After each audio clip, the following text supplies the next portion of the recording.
Laila convention hall নিবেদিত SF টিভির নিয়মিত আয়োজন আমার স্বপ্ন অনুষ্ঠানে আজকে স্টুডিওতে উপস্থিত হয়েছেন এমন একজন মানুষ যিনি চুয়াডাঙ্গা তথা কুষ্টিয়া দুই জেলার কৃতি সন্তান বলতে হবে। কারণ হচ্ছে যে এই মানুষটি তার শৈশব থেকে শুরু করে এ অবধি পর্যন্ত যার আলমডাঙ্গাতেই অবস্থান এবং পদচারণা এবং পাশাপাশি কুষ্টিয়াতেও। আপনারা জেনে খুশি হবেন যে মানুষটি আজকে তার স্বপ্নের কথা বলতে আসছে সেই স্বপ্নবাজ মানুষ একজন চিকিৎসক। আমরা আসলে সবাই জানি যে চিকিৎসক ওরা সাধারণত একটা গদবাঁধা নিয়মের মধ্যে বড় হয়ে ওঠে এবং তাদের জীবনটা ঠিক ওইভাবে যায়, কিন্তু না দর্শক, একজন ব্যতিক্রমী মানুষ, যে মানুষটি একেবারে ভিন্ন রকমের। তিনি হলেন নাক কান গলা বিশেষজ্ঞ মোহাম্মদ খালিদ মাহমুদ এবং বাংলাদেশ জাতীয় ক্যান্সার হসপিটাল ইনস্টিটিউট ও গবেষণাগার করের একজন সহযোগী অধ্যাপক খালিদ মাহমুদ। ধন্যবাদ। কেমন আছেন ভাই? জি আলহামদুলিল্লাহ ভালো আছি। যেহেতু আজকে অনেক ক্লান্ত ভরা শরীরে নিয়ে কিন্তু আজকে আমাদের স্টুডিওতে আপনি হাজির হয়েছেন, জি আসার আগেই বলেছেন, কিন্তু তারপরে এসএফডিবির ডাককে আপনি একেবারে করতে পারেননি, যে এখন আসতেই হয়েছে। যাই হোক, আমরাও খুশি, আর সেই সাথে খুশি যারা আমাদের অনুষ্ঠান দেখেন আমার স্বপ্ন সে সমস্ত দর্শকও আশা রাখি খুশি হবে, যেহেতু আপনাকে পেয়ে আমরা যেমন খুশি হয়েছি, দর্শকরাও আপনার জীবনের স্বপ্নের কথা শুনেও বেশ আপ্লুত হবে। তো প্রথমে জানতে চাই, যেহেতু আপনার জন্মস্থান কুষ্টিয়াতে, আমরা যতটুকু জানি যে আপনার শৈশব থেকে শুরু করে একেবারে যৌবনের কাছাকাছি সময়টুকু আপনি এ অবধি পর্যন্ত আপনি আলমডাঙ্গাতে আছেন।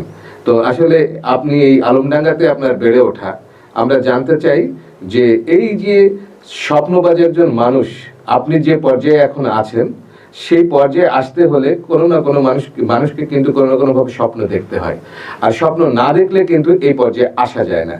আমরা আপনার সম্পর্কে যতটুকু জানি, এই পর্যায়ে থেকে যে স্বপ্ন আপনি দেখে এসছেন এবং সেই স্বপ্নের বাস্তবতার ক্ষেত্রে আপনার শৈশবের দেখার স্বপ্নের কথা এবং আপনার শৈশবের স্মৃতিময় মুহূর্তের কথাগুলা আমরা দর্শকদেরকে জানতে চাই।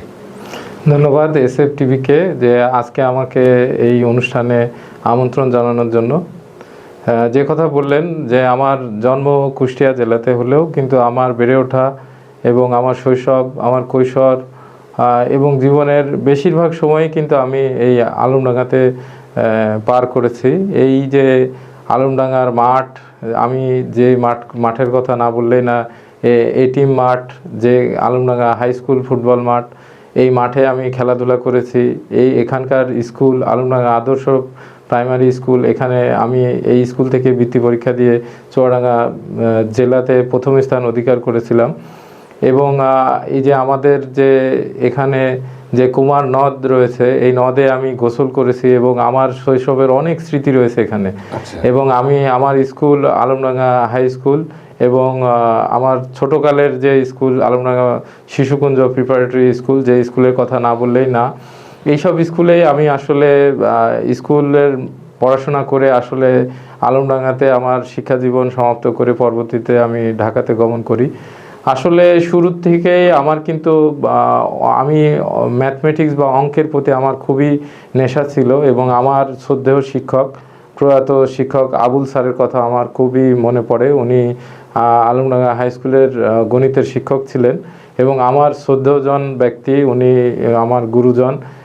উনি আমাকে খুবই স্নেহ করতেন এবং উনি আমাকে বইয়ের অঙ্কের বাইরেও কিন্তু উনি নিজে নিজে তৈরি করে অঙ্ক করতে দিতেন এবং আমি সেই অঙ্কগুলো যখন তাকে সমাধান করে দিতাম, উনি অত্যন্ত খুশি হতেন এবং বলতেন যে দেখ। এবং আমাকে এমনও মনে আছে যে আমি যখন এই অঙ্কগুলা কমপ্লিট করেছি বা সম্পূর্ণ করেছি, তখন উনি আমাদের অন্য যে বড় ভাই রয়েছে, যে আমি যখন ক্লাস 6-এ পড়ি বা 7-এ পড়ি, উনি ক্লাস 10-এর ছেলেদেরকে দেখিয়ে বলতেন কি দেখ ও কত সুন্দর অঙ্ক পারে। এবং আমি তখন থেকে আমার মনের মধ্যে একটা ইচ্ছা ছিল যে আমি মানে এই অঙ্কে যেহেতু ভালো, আমি ইঞ্জিনিয়ারিং পড়বো, এরকমই একটা ইচ্ছা ছিল। কিন্তু আমার বাবার ইচ্ছা যে আমি ডাক্তারি পড়ি।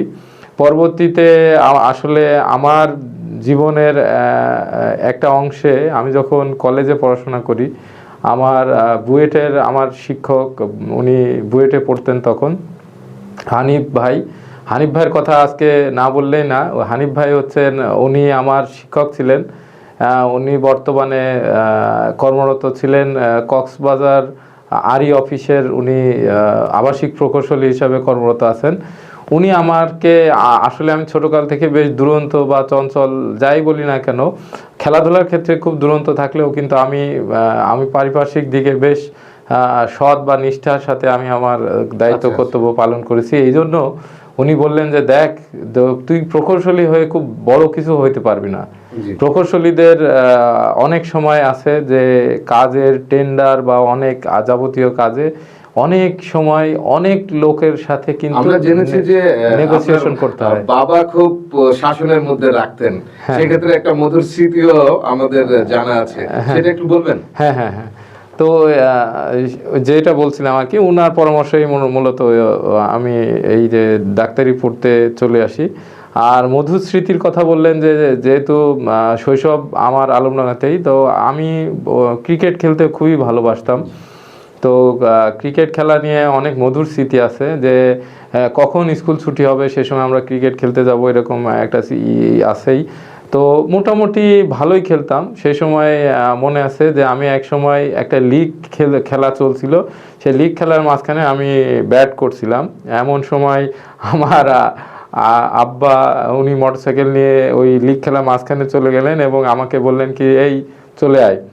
তো আমি ভরা মানে সবাই খেলা দেখছে, এই মাঝখানে আমি ব্যাটটা ফেলে দিয়ে আমাকে চলে আসতে হলো।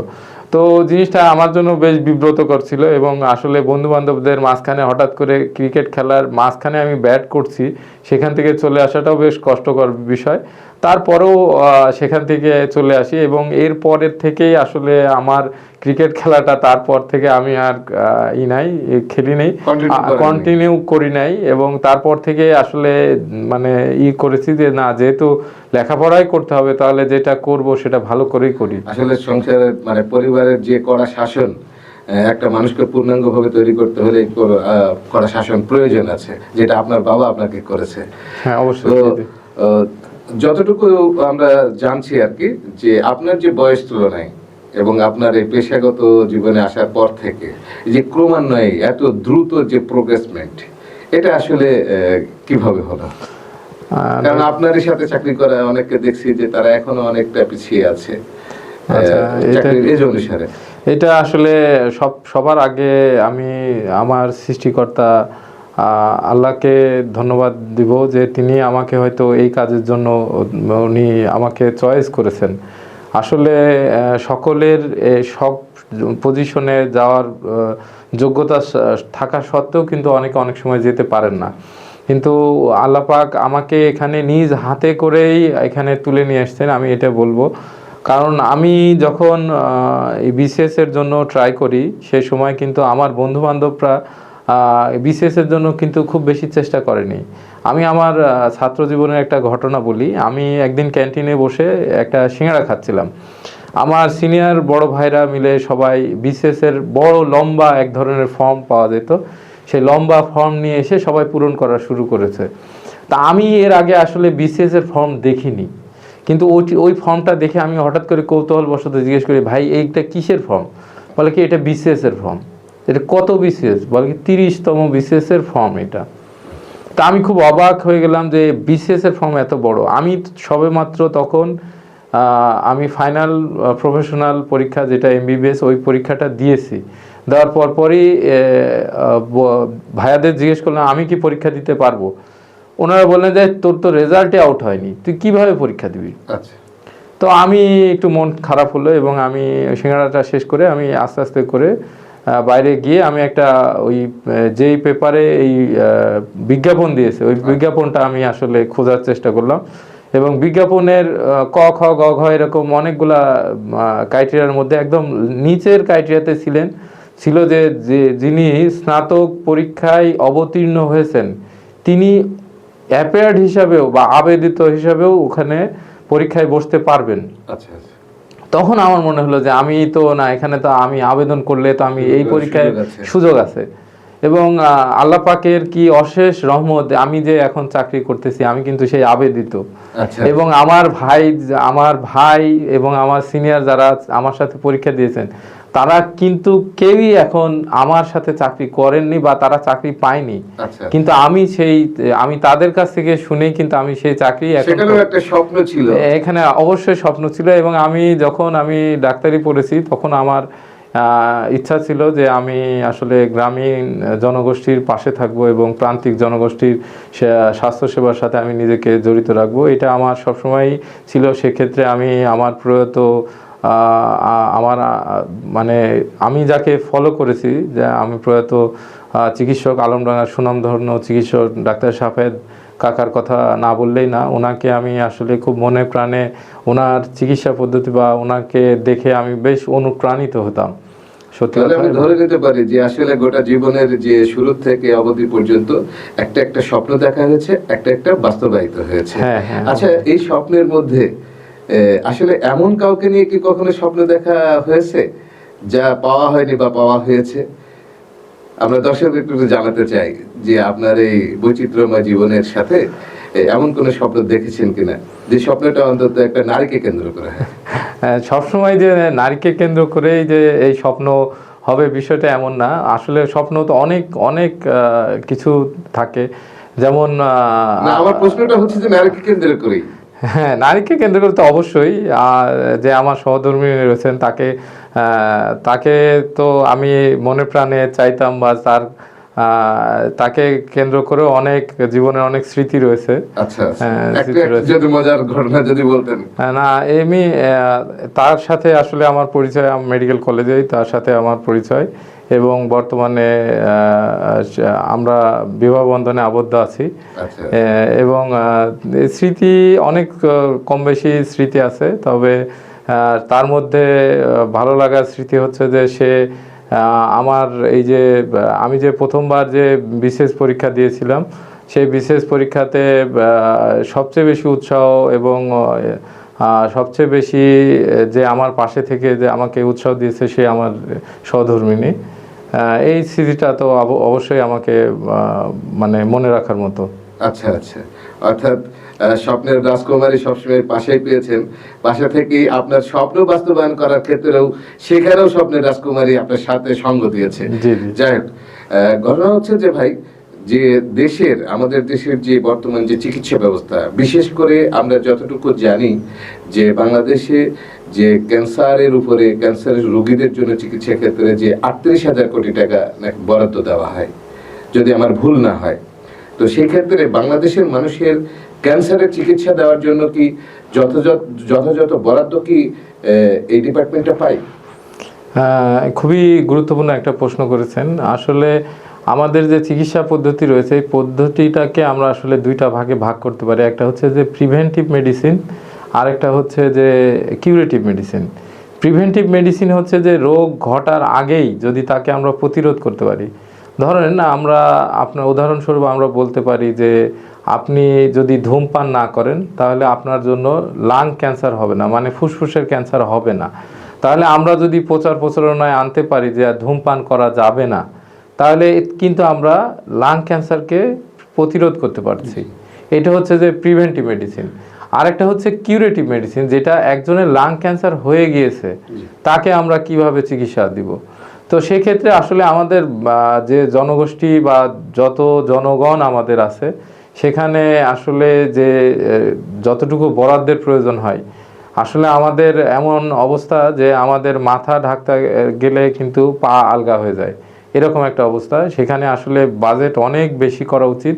এবং শুধুমাত্র কিউরেটিভ না, প্রিভেন্টিভ মেডিসিনেও কিন্তু খুব নজর দিতে হবে, যে আগের অবস্থায় অবশ্যই যে ক্যান্সার হওয়ার আগেই যাতে আমরা তাকে কি করলে আমরা এটা প্রতিরোধ করতে পারবো, এই বিষয়ে যদি জনসচেতনতা গড়ে তুলতে পারি, সেটা মাস মিডিয়া, টিভি, পেপার পত্রিকা এটার মাধ্যমে হতে পারে, বা আমরা একদম যে শিক্ষা ব্যবস্থা সেই শিক্ষা ব্যবস্থার শুরু থেকেই কিন্তু আমরা এই বিষয়টাকে আমরা আনতে পারি, তাহলে আমরা কিন্তু সচেতন হয়ে যাব এবং আমরা কিন্তু এটাকে প্রতিরোধ করতে পারবো। আর যদি ক্যান্সার হয়ে যায় সেক্ষেত্রেও কিন্তু চিকিৎসা ব্যবস্থার অনেক অপ্রতুলতা রয়েছে। যেমন আমাদের যে জনগোষ্ঠী রয়েছে তাতে আমাদের দেশে প্রায় 65টি রেডিওথেরাপি মেশিন থাকার কথা এটা চিকিৎসার জন্য। সেই 65 রেডিওথেরাপি মেশিনের বদলে আমাদের দেশে সচল মেশিনের সংখ্যা মাত্র 6টি। কোথায় সেখানে 10 ভাগের 1 ভাগেও কিন্তু আমরা নাই। এজন্য আমাদের দেশ থেকে প্রচুর পরিমাণে বৈদেশিক মুদ্রা বা মানে আমাদের দেশীয় মুদ্রা বিদেশে চলে যাচ্ছে, শুধুমাত্র এই যে চিকিৎসা পদ্ধতিটা আমরা ঠিকভাবে নজর দিতে পারিনি, বা সেই জায়গাতে আমরা সঠিকভাবে আমরা এখানে আমরা উন্নয়ন করতে পারি। উত্তরণ পাওয়ার উপায় কি? সেক্ষেত্রে আসলে আমাদেরকে যারা রাজনৈতিক কর্ণধার রয়েছেন তারা আসলে অনেক উন্নয়ন কাজে অনেক কিছু ব্যয় করেন, কিন্তু আমাদের কিভাবে বৈদেশিক মুদ্রা সাশ্রয় করতে পারি সে বিষয়ে আসলে অনেকের মনোযোগ নাই। যেমন কথার কথা বলি, আমি এখন যেমন ক্যান্সার ইনস্টিটিউটে, ন্যাশনাল ক্যান্সার ইনস্টিটিউটে আমি কাজ করছি। আমরাই কিন্তু এখন যে কণ্ঠনালী এবং গলার ক্যান্সারের উপরে আমরা যে অপারেশনগুলো করি, একটি অপারেশনে যেমন আমরা ল্যারিঙ্গেক্টমি একটা অপারেশন করি, এই অপারেশনগুলো আমরা শুধুমাত্র রোগীর ভর্তি থেকে শুরু করে বের হয়ে যাওয়া পর্যন্ত উনি শুধু ওষুধপত্র বাবদ মোটামুটি 30,000 টাকাতে একটা অপারেশন সম্পূর্ণ করেই মোটামুটি বেরোয় যেতে পারেন। যেটা যদি আমাদের পাশের দেশ ভারতে যদি এই অপারেশনটি করতে হয় তাহলে ওনার কমপক্ষে 3.5 থেকে 4 লক্ষ টাকা খরচ হয়। তাহলে আমরা কিভাবে এই টাকাটা দেশে রাখতে পারি? যদি আমাদের জনগোষ্ঠীর যে চিকিৎসক রয়েছে তাদেরকে ট্রেন্ড আপ করতে পারি, তাদেরকে প্রশিক্ষিত করে নিয়ে আসতে পারি, তাহলে কিন্তু আমরা আরও বেশি এরকম সেন্টার চালু করতে পারবো। আমি ঢাকাতে বসে আমি ল্যারিঙ্গেক্টমি করছি, আমি কেন এটা কুষ্টিয়াতে করতে পারবো না?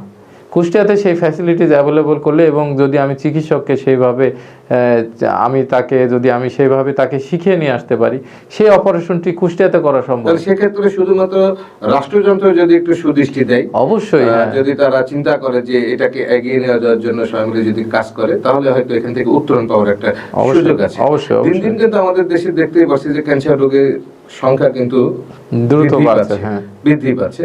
আসলে সেখানে আমরা এসএফটিভির পক্ষ থেকে একটা তথ্য আপনাকে জানাতে চাই, সেটা হচ্ছে আমরা জানি যে বাংলাদেশের তামাক কোম্পানিগুলো বছরে 23,000 কোটি টাকা তারা বাংলাদেশ সরকারকে ট্যাক্স দেয়, আর 38,000 কোটি টাকা খরচ হয় হচ্ছে যে এই তামাকজাত পণ্য ব্যবহার করার যে ক্যান্সার রোগীদের চিকিৎসার ক্ষেত্রে। তাহলে সেই ক্ষেত্রে আপনি কি মনে করেন না যে তামাক কোম্পানিগুলোকে তাদের কাজগুলোকে আরো সংকীর্ণ করে আনা বা আরো বিধিনিষেধের ক্ষেত্রে একটু কড়াকড়ি হওয়া? হ্যাঁ, আপনার এই প্রশ্নের উত্তর হচ্ছে, গতদিন এই যে আমাদের স্বাস্থ্য উপদেষ্টা উনি আমাদের একটা প্রোগ্রামে এসেছিলেন, এসে উনি বলেছেন যে আমরা খুব ব্যক্তিগতভাবে চাচ্ছিলাম যে এটাকে আমরা একদম তামাক উৎপাদনটাকে একদম শূন্যের কোঠায় নিয়ে আসবো এবং হাই পেড ট্যাক্স এখানে ইমপ্লিমেন্টেশন হবে, ভ্যাট ট্যাক্স অনেক বেশি করা হবে যাতে একেবারেই মানে তামাক যাতে না আসে। কিন্তু অর্থ মন্ত্রণালয় থেকে একটা মানে নির্দেশনা আসলো, তাহলে কিন্তু তোমার যে স্বাস্থ্যের বাজেট 38,000 কোটি টাকা আছে সেখানে কিন্তু আমি মানে কমিয়ে মাত্র 10,000 কোটি টাকা দেব। তো সেখানে যদি এই অবস্থা থেকে তাকে সরে আসতে হয়েছে, তাহলে আমাদেরকে আগে ইন্ডাস্ট্রি বা অন্য খাত থেকে এই রেভিনিউ আয় করার মতো কুটির শিল্প বা অন্যান্য শিল্প, যে শিল্পগুলো থেকে আমরা আসলে অনেক বেশি ইনকাম করতে পারবো, দেশের ইনকাম যদি আমরা জেনারেট করতে পারি তাহলে আর আমাদের তামাক কোম্পানির দিকে তাকিয়ে বসে থাকতে হবে না। তখন কিন্তু আমরা অন্য এই নিজস্ব রেভিনিউ আমরা আয় করেই কিন্তু ওই তামাক কোম্পানিকে বন্ধ করে দিয়ে কিন্তু আমরা আমাদের ক্যান্সার যে চিকিৎসা আছে সেটাকে চালিয়ে নিতে পারবো। দর্শক মন্ডলী, আমরা অনেক চমৎকার চমৎকার কথা শুনলাম। আমার স্বপ্ন অনুষ্ঠানের আজকের যিনি অতিথি, নাক কান গলা বিশেষজ্ঞ, সহযোগী অধ্যাপক, বাংলাদেশ জাতীয় ক্যান্সার হসপিটাল অ্যান্ড ইনস্টিটিউট ও গবেষণাগারের সহযোগী অধ্যাপক খালিদ মাহমুদ। ওনার অনেক কথা উনি আমাদেরকে জানালেন। লায়লা কনভেনশন হল নিবেদিত আমার স্বপ্নের অনুষ্ঠানের আজকের শেষ প্রশ্নটা আপনাকে করতে চাই এবং জানাতে চাই আপনি কি ধরনের স্বপ্ন দেখেন, দর্শকদেরকে আমরা জানাতে চাই। জীবনের এই অবধি পর্যন্ত স্বপ্ন দেখলেন, বাস্তবায়ন হলো, যা যা চেয়েছেন অনেকটাই তা পেয়েছেন। জীবনের এই বয়সে এসে আগামীতে আর কি স্বপ্ন দেখতে চান? আমি আসলে এখন মূলত চিকিৎসক ছাড়াও কিন্তু আমি যে কাজটি করি সেটা হচ্ছে যে আমি যেহেতু অধ্যাপনার সাথে জড়িত আছি, যে এখন চিকিৎসক তৈরির যে কারিগর মানে অধ্যাপক, তো সেই পথেই আমরা আছি এবং আমার জুনিয়র যে চিকিৎসকবৃন্দ রয়েছে তাদেরকে আসলে আমরা ট্রেন্ড আপ করি বা তাদেরকে শেখাই। তো একটা জিনিস খুবই অবাক লাগে যে আমাদের সময়গুলোতে আসলে আমরা কিন্তু খুব বেশি সময় আগে কিন্তু আসিনি, কিন্তু তারপরেও আমি 2001 সালে এসএসসি পরীক্ষা দিয়েছি, এখন 2025 সাল, কিন্তু আমরা কেন জানি খুব যান্ত্রিক হয়ে যাচ্ছে এবং খুব অসহিষ্ণু হয়ে যাচ্ছি এবং আমাদের মধ্যে ধৈর্য শক্তি খুবই কম। তো আমার যে জুনিয়র যে চিকিৎসক বৃন্দ রয়েছে তাদের মাঝেও আমি এটা খুবই লক্ষণীয় দেখি যে তাদের মধ্যে অত্যন্ত মানে ধৈর্যের অভাব লক্ষ্য করি। এবং একটা জিনিস হচ্ছে যে আমি জুনিয়র চিকিৎসকদেরকে আমি অনুরোধ করব যে তাদেরকে আরও বেশি ধৈর্যশীল হতে হবে এবং ধৈর্যশীল না হলে কিন্তু আরও ভালো অবস্থানে যাওয়া যাবে না। আমি যে জিনিসটা আসলে বলতে চাই সেটা হচ্ছে কি যে তারা মনে করে যে একজন চিকিৎসক কিন্তু হঠাৎ করেই কিন্তু তার চেম্বারে অনেক রুগী হয়ে যায় না, তাকে তিল তিল তিল তিল করে গড়ে তাকে একটা নির্দিষ্ট অবস্থানে যেতে হয়। চিকিৎসা পেশাটা এমন যে আমি আমার একটা ঘটনা বলি। আমি যখন প্র্যাকটিস শুরু করি বা ব্যবস্থাপত্র দেওয়া শুরু করি, আমি কিন্তু জোর করেও কিন্তু কাউকে ব্যবস্থাপত্র দিতে পারিনি, কারণ উনি ব্যবস্থাপত্র নিয়ে প্রথমে ভাবে এই ওষুধ কি খাবো, উনি কি চিকিৎসক, ভালো চিকিৎসা দিলেন কি দিলেন না, এটা নিয়ে কিন্তু ওনার বিস্তর মানে চিন্তা ভাবনা ছিলেন। কাউকে কিন্তু আসলে জোর করে চিকিৎসা দেওয়া যায় না। সামনের দিকে আর কি স্বপ্ন দেখেন? আমি স্বপ্ন দেখি যে আলমডাঙ্গার যে প্রান্তিক যে জনগোষ্ঠী আছে তাদেরকে আরও কিভাবে ভালো স্বাস্থ্যসেবা পৌঁছে দেওয়া যায়, সেটা আরও কিভাবে উন্নত সেবাটা দেওয়া যেতে পারে সেই বিষয়ে চিন্তাভাবনা আছে। এবং যারা বিশেষ করে আলমডাঙ্গার যেসব চিকিৎসকগণ বিভিন্ন জায়গাতে ছড়িয়ে ছিটিয়ে আছেন, দেশের বিভিন্ন প্রান্তে যারা আছেন, আমি আসলে সকলকে আমি এক জায়গাতে এক প্ল্যাটফর্মে আনতে চাই যে যারা যাতে সকলেই আমার নিজ এলাকার সেবায় যাতে নিজেরা এগিয়ে আসতে পারে, সেই বিষয়ে তারা যাতে সচেষ্ট হয় এবং আমি সেটাই চাই। দর্শক মণ্ডলী, দেশ ও দেশের বাইরে থেকে যে যেখান থেকেই আমাদের অনুষ্ঠান আমার স্বপ্ন অনুষ্ঠান দেখছেন, তাদেরকে জানিয়ে রাখি যে আজকের অতিথি ডাক্তার খালিদ মাহমুদ। উনি স্বপ্ন দেখেন আলমডাঙ্গার মানুষকে আরও চিকিৎসা সেবা কিভাবে দোর গড়ে পৌঁছে দেওয়া যায়, আরও উন্নত চিকিৎসা কিভাবে তাদের কাছে সহজে পৌঁছে দেওয়া যায়। প্রত্যেকের জায়গা থেকে আসলে আমরা প্রত্যেক মানুষই কিন্তু স্বপ্নবাজ, কেউ না কেউ কোনো না কোনো স্বপ্ন কিন্তু আমরা আমাদের ভিতরে ধারণ করি। আর সেই স্বপ্নগুলো আসলে সুন্দর যদি হয়ে থাকে জাতির জন্য, দেশের জন্য, সেই স্বপ্নগুলোকে বাস্তবায়ন করার জন্য যার যার জায়গা থেকে যদি আমরা সকলেই নিজেদের স্বপ্ন বাস্তবায়নের মধ্য দিয়ে জনতার জন্য কাজ, যদি জনগণের জন্য, জাতির জন্য যদি কাজ করি, এই জাতি আসলে আরো অনেক সুন্দর জাতি হিসেবে পরিণত হবে। আমরা চাই প্রত্যেকের স্বপ্নের কথা আমরা এখানে তুলে ধরতে, আর স্বপ্নবাজ মানুষগুলোর স্বপ্নের বাস্তবায়ন যাতে আগামীতে হয় সেই প্রত্যাশায় শেষ করছি। সকলকে ধন্যবাদ। আসসালামু আলাইকুম।